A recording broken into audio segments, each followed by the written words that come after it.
At marami tao ngayon. Tourists, yes. Yes, maraming tao. Malamig. Malamig na mainit. Malamig na mainit. Oh. Ayun, si Higante. Dito na naman si Higante. Ayun, ayun o. Si Higante nandito.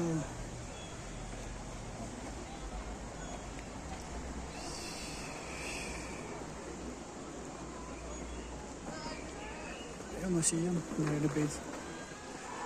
Nirenovate ang old museum.